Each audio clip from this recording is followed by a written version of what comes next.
બનાસકાંઠાના કાંકરેજ તાલુકાના ગ્રામ્ય વિસ્તારો અને શહેરી વિસ્તારમાં લોકોના આરોગ્ય સાથે ચેડા કરતી પેપ્સીનું ધૂમ વેચાણ.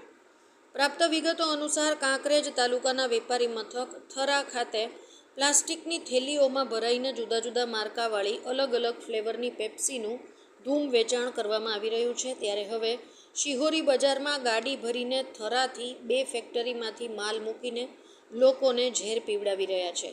બીવરેજીસના માલિકો અને તે હવે તો પ્લાસ્ટિકની થેલીઓમાં પેકિંગ કરીને કોઈને ગંધ પણ ન આવે તેવી રીતે કામ કરીને ગામડાઓ અને પછી શહેરી વિસ્તારમાં આવી પેપ્સી ઠલવાઈ રહી છે. જેમાં પાલનપુર ફૂડ એન્ડ ડ્રગ્સ વિભાગના કર્મચારીઓ જ્યારે પણ થરા કે પછી શિહોરી ખીમાણામાં આવે તો માત્ર કાગળ ઉપર કામગીરી કરી પત્રમ પુષ્પમ કરી રફુચક્કર થઈ જતા હોવાનું લોકમુખે ચર્ચાનો વિષય બન્યો છે. જોકે ડીસા ખાતેથી તેલ અને મરચું પાવડર, હળદર જેવી ખાદ્ય પદાર્થોની ભેળસેળવાળી વસ્તુ ભીલડી સહિત કાંકરેજ તાલુકામાં મોટા પાયે ઠલવાઈ રહી છે.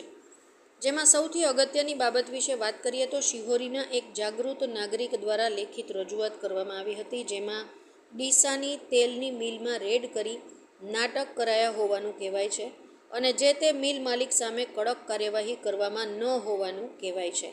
ત્યારે હવે કાંકરેજ તાલુકાના મુખ્ય મથક શિહોરી ખાતે બજારમાં ઉનાળાની કાળઝાળ ગરમીમાં રાહત આપે એવા ઠંડા પીણાનું વેચાણ કરી રહ્યા છે.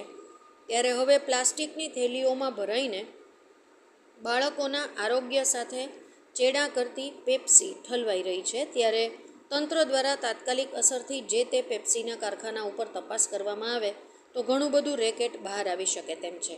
ત્યારે હવે શું પાલનપુર ફૂડ એન્ડ ડ્રગ્સ વિભાગના કર્મચારીઓ દ્વારા પાણીના પ્લાન્ટ અને બરફની ફેક્ટરી અને પેપ્સી અને કુલ્ફીના કારખાના ઉપર તપાસ કરશે ખરા કે પછી હોતા હૈ ઓર ચલતા હૈ જેવી સ્થિતિ રહેશે? જો કે મળતી માહિતી મુજબ એક જાગૃત નાગરિક દ્વારા તપાસ કરવામાં નહીં આવે તો ઉચ્ચ કક્ષાએ રજૂઆત કરવામાં આવે તો નવાઈ નહીં. અહેવાલ ઇન્દ્રસિંહ વાઘેલા, ઉત્તર ગુજરાત સાથે ઓમપુરી ગોસ્વામી, બનાસકાંઠા, સ્પીડ ન્યૂઝ 17.